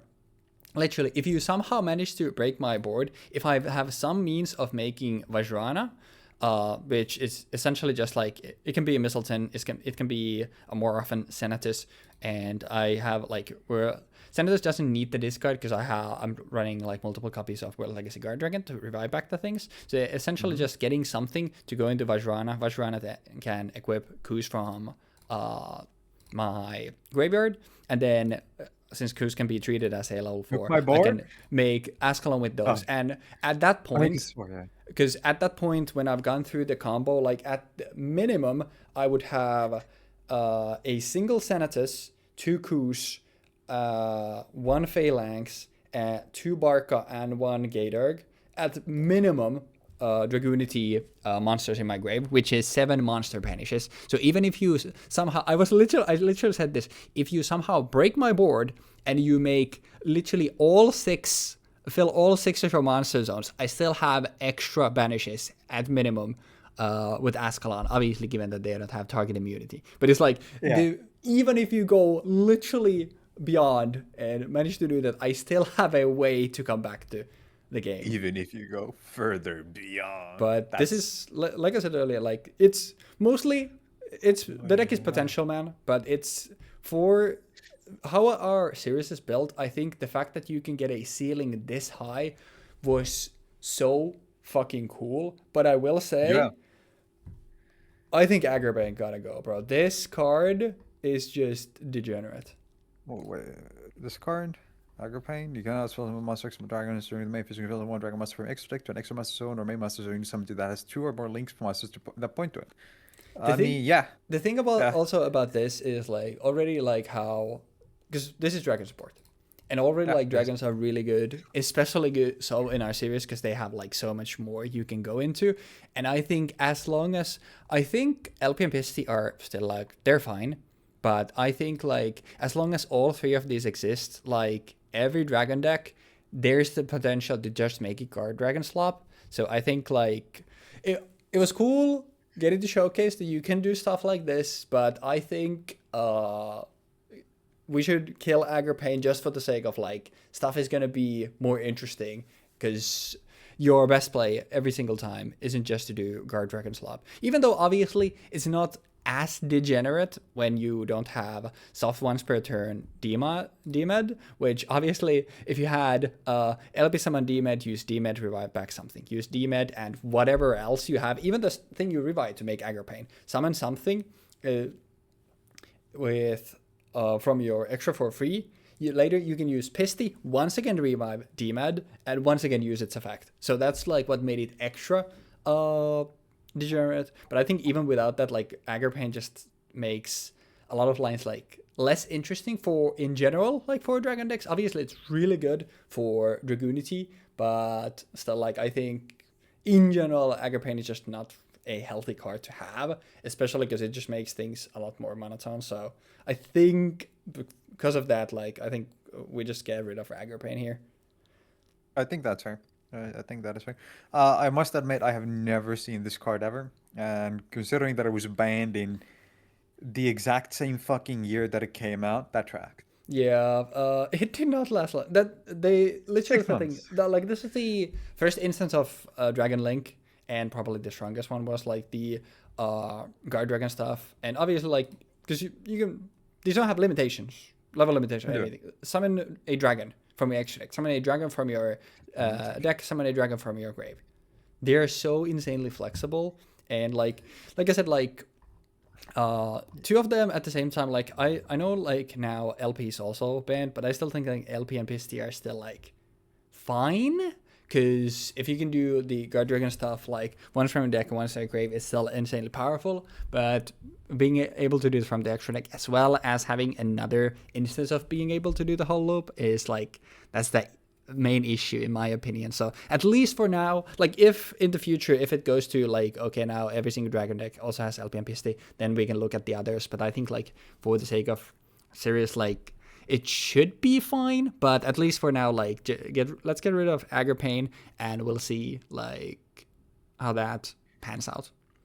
I think that is fair. It's a similar case to a lot of the other cards that we've seen get banned, like Soul Charge and whatnot. Yeah. And well, Rangomiriad to a degree, where Rangomiriad was like Oh, if you're playing rank 4 and you're spamming many rank 4s, why spam many rank 4 when one rank 4 do trick? Yeah, the Right? issue. Just make Rongo Bongo every Yeah, time and you're in game. exactly. That's kind of the thing where it's like we'd rather have variance in these, and if every single time the most optimal thing to do is make the same thing, same guy, same play patterns, it turns very boring very quickly.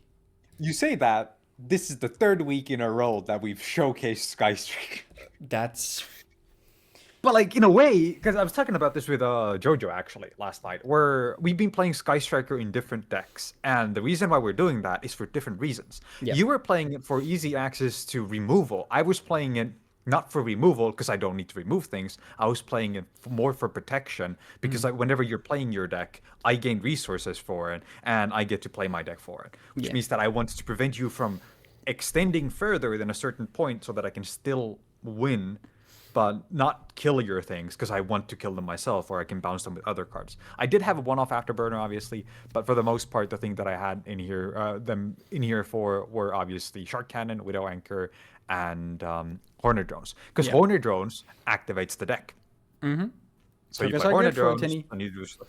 Yeah, That's also it's why it really like works for Source Soul, because they obviously generate a lot of tokens for basically yes. everything that they have. That's why the whole mashup works there. And like, I don't have an issue with Sky Striker per se. And like, if we ever honestly get bored at it, like, I think the thing to deal with first, honestly, I think like with these two not existing, I wouldn't give a shit about Sky Striker because maybe I'm weird about or like weird for this, but I think like the fact that the engine is essentially like if you ignore the disruption, if you can basically just convert one card into two effect monsters on the field without using a normal summon. I think that's kind of cool.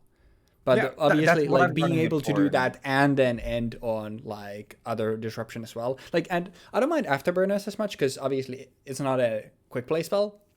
Yeah. And obviously it's a lot less powerful. It's targeted face-up monster destruction. So it's like, it's Yeah. not that crazy. So it's like, it's still a good card, especially in our format, but it's not like as crazy as something like Widow Anchor, definitely, obviously, by far the best one, and Shark Cannon in a lot of matchups at this point in time, especially. Yeah. Like, it's very good. So what I'm playing in my Infernobles is three copies of Engage, one Hornet Drones, one Shark Cannon, and one Widow Anchor. That's Yeah. what I'm playing in the deck. And whenever I draw Engage, it means I play Engage. Or are you ashing me? If you're not ashing me, I get to play my deck for free. Oh, it's And just if you're ashing me, I get free cards anyway. And also because I'm playing Kagari in there, right? And Kagari is a fire monster. It means that I can make Hita using it, and I can also do Oh, other yeah, stuff, you're right. That's cool. which then enables me, if, depending on the matchup, for example, to summon shit out from my opponent's graveyard. And then I go from there into things like Promethean Flame Princess, which then goes even further. Seems I pretty think good. I think the ignoring the fact that I literally fucking top deck Droll and top deck Ghost Ogre in the perfect opportunities, like straight up. I think this deck kind of showcased how this can play. It's a control deck. You play a guy. That guy is a Chungus.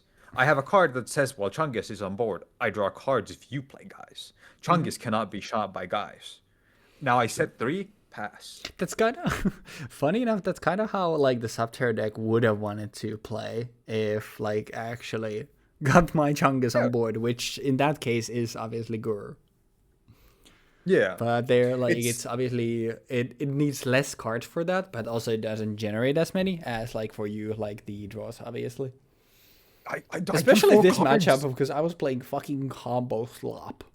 Yeah, I mean to be fair, it's only one draw per turn, so it's 2 Is draws. it 2 draws? Like, Yeah, I was gonna it's say once per turn, 2 draws. Yeah.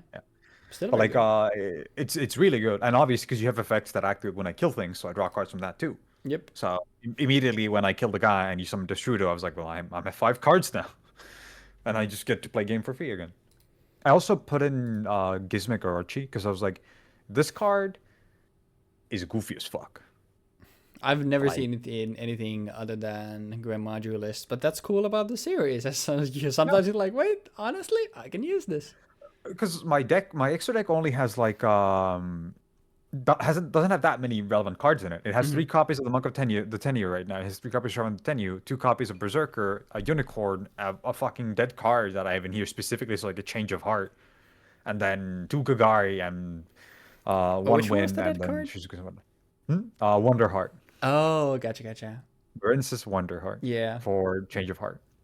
Because I Maria's figured, was oh, the change of dead heart is pretty good. one. I Yep, can just yoink thing, it and then there is. we go.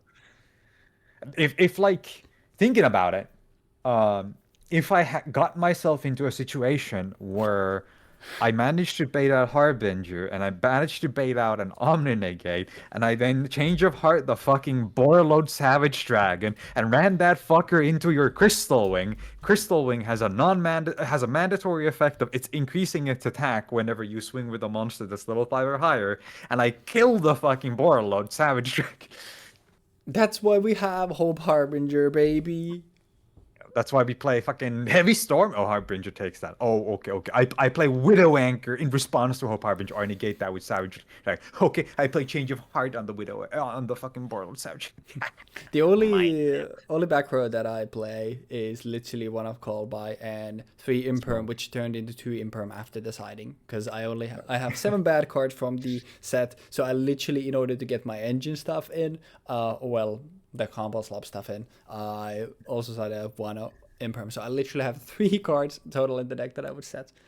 So I'm probably uh, if my board is Hope Harp and everything else there, like even if it's one set in the back row and oh, a Dragunity, I don't think I'm Hope Harbingering a Heavy Storm. I can't believe you wouldn't Hope Harbinger a Heavy Storm. That's insane. It's actually it doesn't even matter because like even if you're like swinging into Crystal Wing, like Hope Harp also has an effect where it can detach to Ah, redirect swings. see, that's where you're wrong. I negate that. Nice. Because I control the Borreload Savage Dragon. True. And then we kill each other.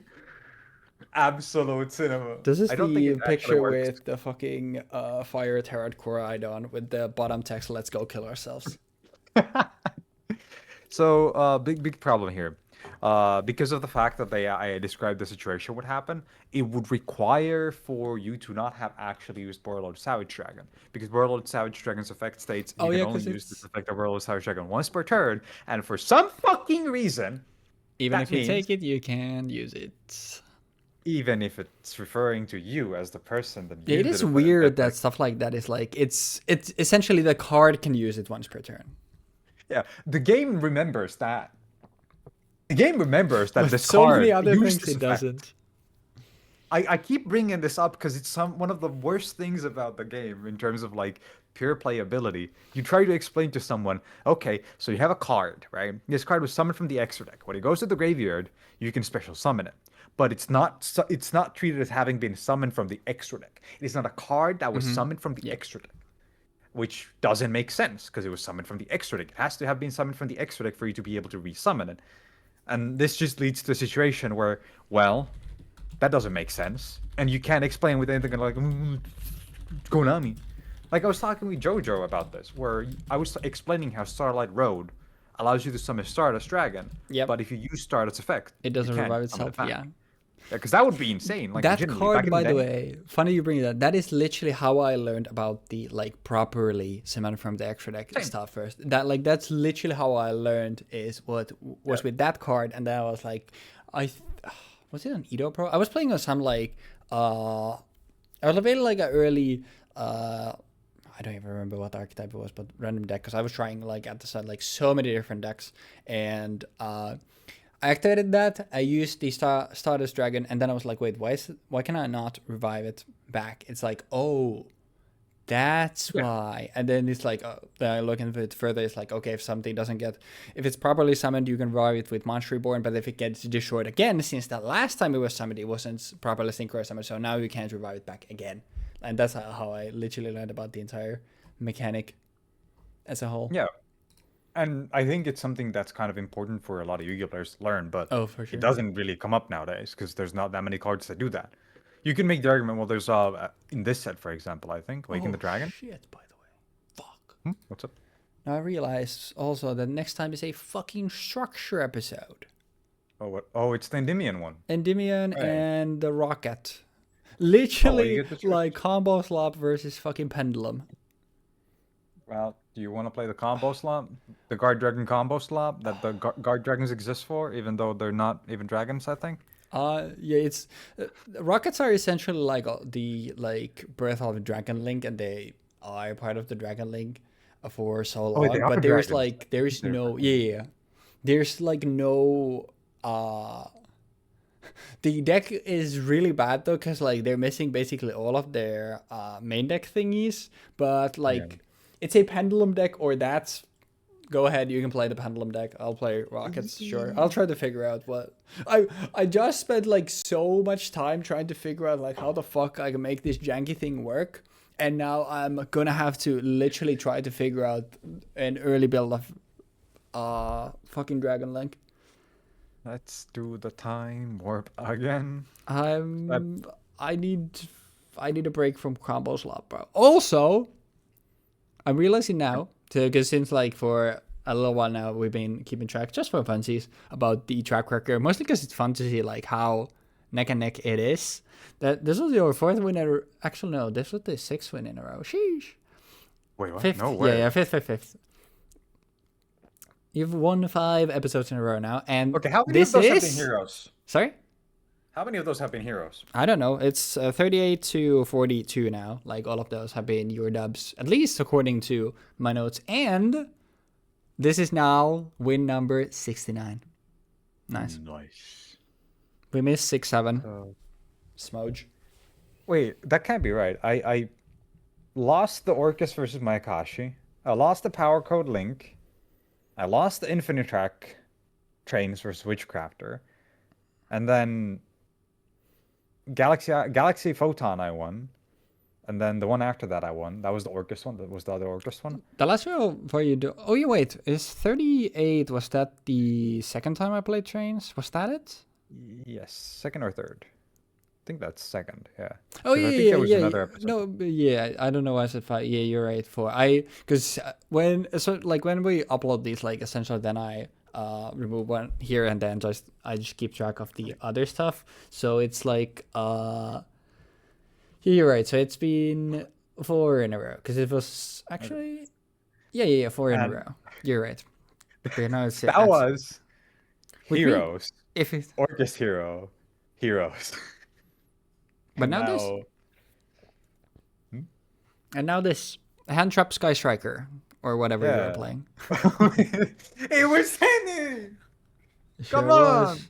Tenyi was Sky Striker. It was good. It was good. It worked well. It functioned. I set the 3 cards in the back row and I said, you don't play the game, and you don't play the game, and you don't play the game. And then I top deck Droll and Lockbird 2 games. But hey, and I top deck now- fucking Ghost Dogger 2 games. By the way, another 4 more in a row, and we are literally tied. Dude, there's no way I'm gonna win 4 more in a row. I mean, I think like as decks get harder, I think like it's gonna be a lot easier for you to win, because I do not know how to play this fucking game. I mean, I think that's fair, but at the same time, I feel like you spent a lot of effort on this deck. Like, Yeah, and I lost. You spent a lot. You lost, but I'm gonna be honest. I think the only reason you lost was the same reason why you lost Pokemon this Sunday. You got fucked by matchup, and you got fucked by top deck. To at be the fair, the end of the matchup is day- like if my opponent has a hand trap, I lose. Oh, no, well, yeah, and to I What's thing the that's odds pissing of me off- actually? Yeah, what's the odds? it was 2 and 2. Actually, because it's 6 out of 40. No. It's 4 out of 40. Because I couldn't fit in 3 copies. Because I was like, well, I don't play the game if I draw too many of these. I just lose. Because I can't play the game. I was playing Call by though, so that was 5. Smudge. So yeah. Sludge missing. I missed the fucking 90% accurate move 2 games in a row. That's how it be. But yeah, honestly, I don't know. It's just really cool to see like how back and forth it is. No, I think that's it. Oh yeah, wait, I That's can somehow make the rocket deck maybe work, since now we have actually, like, we can actually build an extra deck. Hell yeah. So maybe, Oh, yeah, we maybe I can. can come up with something at least mildly interesting. Quick side note. Yep. I'm looking at the Endymion structure deck, right? Yeah. And the Endymion structure, the Endymion archetype gets support in a bunch of different things. Yeah. And one of those is in the Chinese version of the game, simplified Chinese, there is a deck. There's a booster called Deck Build Pack Genesis Impactors, released in 2020, September 12th in Japan, and way later in Chinese, actually. That's kind of weird. And then in the OCG, in the TCG, it was released as Genesis Impact in December of 2020. Yeah. I think that's kind of funny. It's Genesis was released in 2020. Uh-huh. I think it's September, right? Probably. Which happens to be a funny coincidence in the sense that the set is essentially called Genshin Impact. Because Genesis Impact. God This one. damn it. Pain. Anyways, I doubt this will be the only time that I'll play Dragunity, but the ceiling will not be as high, obviously. Oh yeah, I forgot that we do need to go here, go to the ban list. Welcome the ban. aboard. Guard Wait. Dragon Agripane. Is this the first time that a card I didn't play got banned? I mean, we both played Shockmaster. We both played Soul Yeah. Charge. But rather than that, Well- I guess Maxi. Because a lot of this Oh, stuff yeah, but is Maxi like... was banned immediately. Because like Vanity's Emptiness, Jin, Cold Wave, Dimension Fusion, Return from the Different Dimension, and all of this stuff, like, none of this stuff was really played. You played the Chars, you played Astro, and you played Black Garden. And I mean, Gunpla was gonna also be another case where it's like, literally in the set it comes out, it gets to live, and immediately dies after. Kind of like Agripane. I did play that. Yeah. So it's like... But I was gonna play Cold Wave, but then I went like, eh. And like there was a deck that I like played Cold Wave. I was more so thinking like, because most of the cards that are on the banned list that I can think of off the top of my head are like Astrograph Sorcerer, Fiber Jar, Cyber Jar, fucking Black Garden. It's like, you're a bad person. I swear I had a list of... I swear because I realized now when I also came into the ban list thingy, I swear I had a list of... Because remember telling you about the, like... we were supposed to, for the... I think it was the start of... End of last episode, we said that we were gonna shoot the different floodgates. Yep. But actually, I might have it here now when I think about it. Oh, there we go. Yeah. Okay, so... Ben Floodgate, blah, blah, blah, blah, blah. It's essentially just a bunch of the... If it's not a monster, it's like... whatever, it can live for now. But if we find something that's probably a Floodgate, like... It'll probably end up on the list really fast, but... I'm just gonna list out stuff here and just tell me if it makes sense or if we should actually let it live. Summon limits? I think we should fucking shoot Summon Limit immediately. Yep. Imperial Order? I think Imperial Order is worse than Summon Limit. Skill Drain? I think Skill Drain has an argument for it staying because you can play around Skill Drain in ways that you can't play around the other two. Because Skill Drain has the factor that the cards are only negated on the field. Okay, there so are I would argue very... Skill Drain at 1. Yeah, I was gonna say, like, there are actually very few cards that actually have these in the name. So you know what? Fair enough. Skill Drain, like, we can leave it up for now because there are so few things that actually give it to you. We have MST. We have ways of dealing with this card immediately. Whereas like Imperial Order, for example, you can't deal with that. Summon Limit, you need to actually draw the out to deal with it, because otherwise you can't play the game. But Skill Drain doesn't prevent you from playing the game in the same way. Fair enough. That's fine. I think that's why it's then the squad of Gozen Match, Tikaboo, and Rivalry, which is essentially each player can only control one attribute, one type, one super type. I think these are super toxic because of the fact that they're really good in certain formats to the point where it's like, well, obviously I'm gonna include these. Yeah, But you can't control more than one warrior. Fuck you. Yeah, because that's the thing is like, if you're only playing a single one of these yourself, and this is in the set, you're always throwing this in, and I don't think like these are interesting either. So I think like for that reason, like all of these, I think all of them can go as well. Okay, then it's another one of those where you can't actually play around it because you can't even have set monsters on the field if you have one of those up. Yeah, so not exactly a floodgate, but I'm also throwing this in here. Also, the name's really common. Dimensional barrier. Fuck that card. Yep.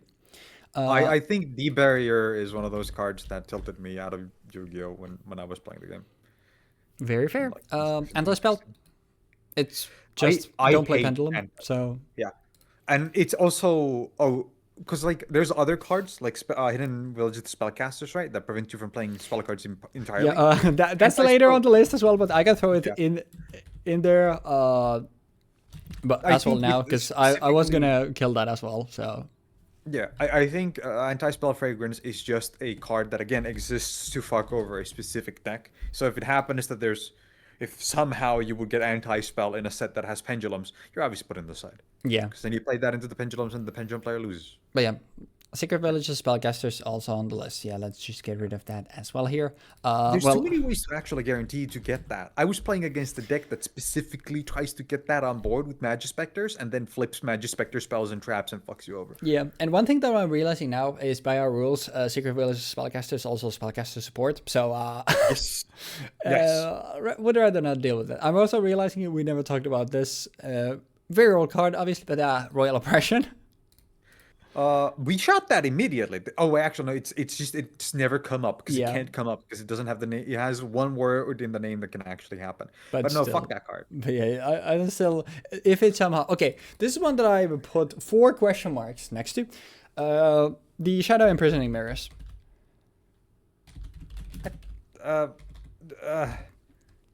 Wait, let me check.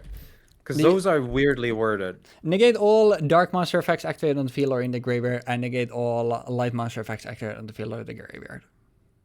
Oh, it's activated. Yeah. So, I think those aren't banned, right? Because they're too niche. They have no limitations to them. Yeah. I could see the argument being, if we're keeping skill drain, we could keep these. But again, mirror, really easy. Shadow is also in here, but it's shadow hyphen imprisoning. Yeah, shadow hyphen imprisoning. So the only thing that actually gives you this stuff is mirror, but the issue with mirror is there's so much mirror for support. Plentiful. So yeah, I think we should shoot this just because of the fact that it's so plentiful as a keyword. Yeah, and because it's the kind of thing where if it happens to be in the set and there's light and dark monsters and there's light and dark attribute, might as well put that in the side. Yeah, and that's another case where it's like it kind of is the same thing as Gozen and the other ones where it's essentially I'm not playing this, it's in the set, I'm throwing it in the side. And it's like everything that's kind of like that is like I don't think very interesting. Well, I don't think I need to talk about this since we didn't shoot skill drain per se, but I did have also soul drain and mind drain here. I think soul drain is fine. I think both of those are fine. Yeah. Fair enough. They're the kinds of cards that if you happen to be playing a deck that can use them, that's interesting. Because the question is, what are you playing? Fair enough. What are you playing that you would not be using cards from your hand at all? Yeah, but yeah, Mystic Mind's gone. So I have 2 more here. Mistake is essentially just draw this up at all times. I'm gonna double check something because Mistake had something else about it as well, right? Except for by drawing them. The difference between this and Droll too is that Droll cannot be activated in the draw phase, which might not sound important, but there are archetypes that have quick play surge cards, like Runic. Especially also, I was gonna say, especially in a lot of like modern decks, they also have which means that I think Mistake is more frustrating to play against because you set it, you flip it, and your opponent's draw phase. Sure, they can chain their stuff on it, but they still have to sigh because, like, I guess we're playing this game. Yep. Now they have to find the card that kills the card, which, to be fair, with Runic isn't too hard. There could be an argument for not banning it just because of the fact that it only targets adding cards from your deck to your hand by other means than drawing them. And it's a spell trap, so it can be popped more easily than like Droll can, because Droll is, you need a call by for that or Monster Negate for that. Yeah. So I'll leave that up to you actually, because I think there's an argument for leaving it up. I still think it's gone because Okay. Droll It's is not fun to play into. alongside Maxi. I think Droll is the worst failing hand trap, but Yeah. like at the same time, it's like I don't know. And they're the two oldest. Sorry. Actually, a DD Crow, Maxi, and Roll are like the three oldest hand Isn't traps. Effect And Veiler Effect also Veiler. really old? Yeah, Effect Veiler came out at the same time. I think Yeah. Stardust Overdrive. But yeah, you're right. That's crazy. But yeah, Droll. I don't know. I don't like Droll. I think Droll is really annoying, but I mean, it can live for now. We'll think about that later. We don't have to think about it now. But the final one, I don't think this is out for us for another 2 years. But still, like when I was just going through all of these, like I was obviously looking by the Genesis points as well as like stuff that I just knew.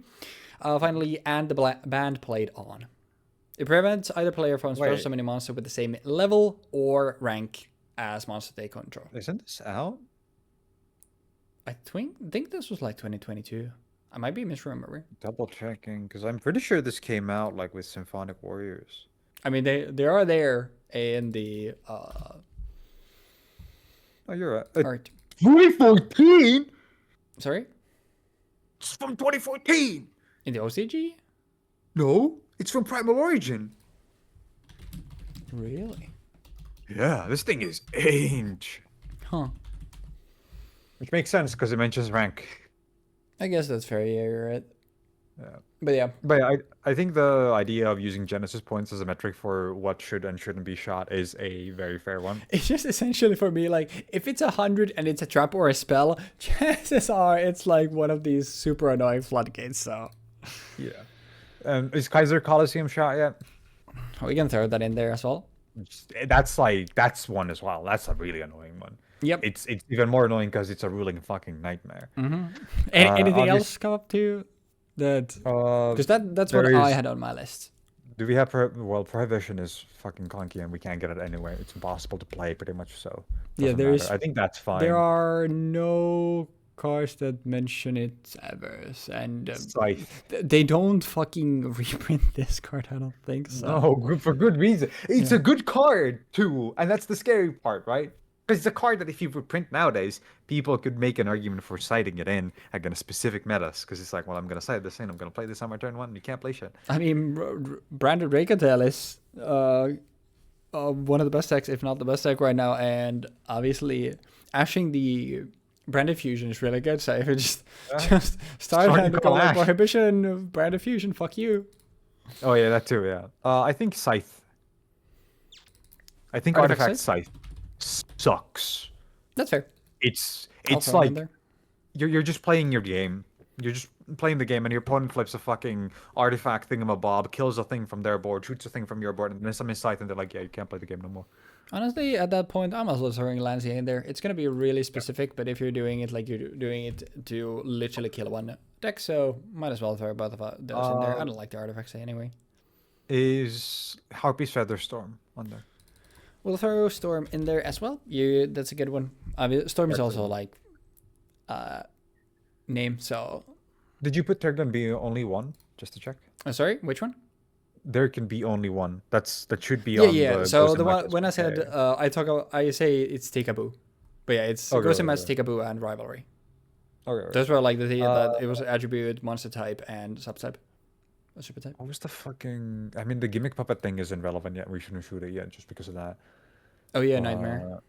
Yeah. I actually don't even know if it's gonna be possible for us because it needs the branded stuff right? Albion for it to revive. I mean, we'll figure it. And like, we're gonna miss some stuff, and it's fine if there's like one episode here and there where it's like some degeneracy. Like there was the one where it's like you prove your point. It's like, okay, do your thing, flip Featherstorm. Literally, your opponent cannot play, and then it's like, all right, well, I've proven my point. So it's like that basically happened today as well, where you activated Ravine, I dropped Droll. Yeah. So what you're telling me is we should kill Droll and Lockbird.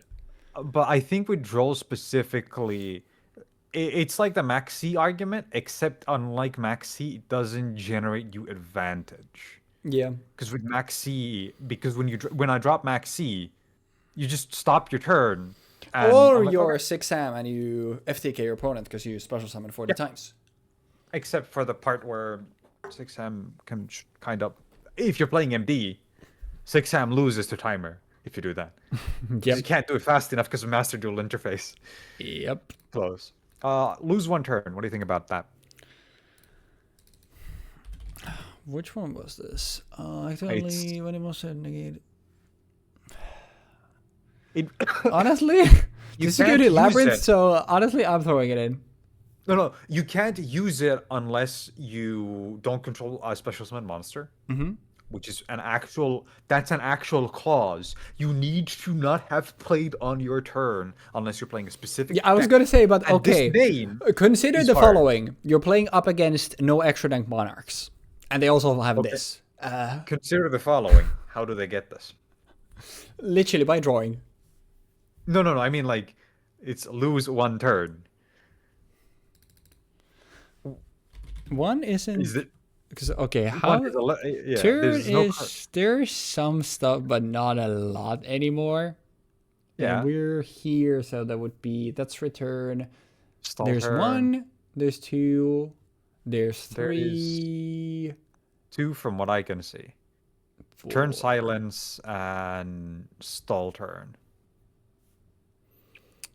Are we past Turn Trooper already?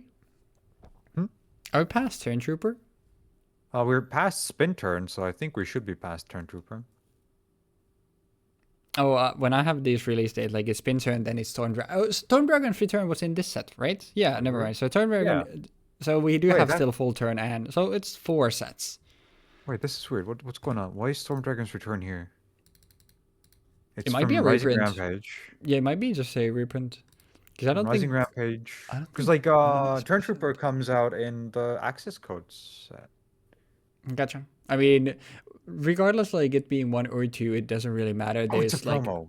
Your 1 isn't present in anything. So, is it in promo in the earlier set? Yeah, it's a promo for the jump. So. Okay. So essentially, there's 2. I mean, sure. If we have 2 sets left. And if you want to play lose one turn, then, you know. I think there's an argument for if it happens to be in the set, it's probably fine because I don't think there's going to be anything in the set that's going to be like giga broken with it. I can throw it in the Soul Charge pile. Anything else? I think that's fine. Let's see. I don't think there is much outside of this. There are a bunch of cards that I'm looking at that I personally think should be shot in the actual game. I think Beals is like one of the most filthy cards known to fucking man. Also, are Vanity's Fiend and Ruler on there just to check? I think we've always just shook out of these, but I don't think anybody cares. We can just throw these in here. Yeah. The only thing like these would probably show up in is Monarch anyway, but Vanity Monarch not very fun. So that's fair. Obviously, there's a lot of like other monsters as well, like that are like very specific. We won't really like worry about that for now. Yeah. So, I'm also realizing we don't have Rongo here. I think that's another one. That Rongo's just banned, isn't it? No, this is the ban list. Wait, I thought you did ban Rongo. It's at least not here. I mean, I'll throw it in here. Because I haven't been running Rongo since the last time I ran Rongo. I think like we literally just like shook on it and we're like, yeah, this is not interesting. We won't play it anymore. But obviously, this is warrior support, so yeah, I'll obviously throw it in there. And it's not just warrior support; it's also number support. So. Yep, I mean that's the initial one. Why I was like, wait, yeah, numbers. Yeah, but There could be a lot more, Wait. obviously, but I think for now, like we can learn this. Like in this one instance, we over doubled. Actually, we almost tripled the amount of cards on the ban list. Good. But Good. if you're looking at any of these cards, especially Astrograph or Black Garden, and you're thinking like, yeah, these shouldn't be here, then it's like, yeah, I think you're wrong. I think they should definitely be here. No, see, the only reason why he's saying that is because I played Astrograph. Yeah, If he played yeah, Astrograph, he'd be honestly, high. Actually, you know what? Honestly, fuck everything else. Let's not ban Aggro Pain yet. I'm gonna turn up next week with fucking the Rocket Structure deck, and I'll just play the literally same shit in my extra deck. Honestly, I think that would be fucking big. Okay, you know what? Fuck it. No. Aggro Pain, we're killing it next week. It's No! unbanned for now. Yeah, I'll throw it back in there. But yeah, Astrograph had like a similar thing. To be fair, so I think it's fine to be fucking shot at this point. I think Astrograph would be something that would show up way too many times because of the fact that it's too generic. So the same reasoning for why Agripane is getting shot essentially, because Agripane is also like obviously it's dragon support as you said. So yeah, I mean, it is like the most generic dragon. Takes 2 dragon monsters and is like, hey, just fucking summon any dragon from our extra deck. It's like, yeah, okay, I think this is really cool and interesting. But we'll let LP and Pisty live for now. And I doubt that in this series, like, we'll have an instance where we'll actually have to ban LP like they did in the actual game. But for now, like, we'll wait and see.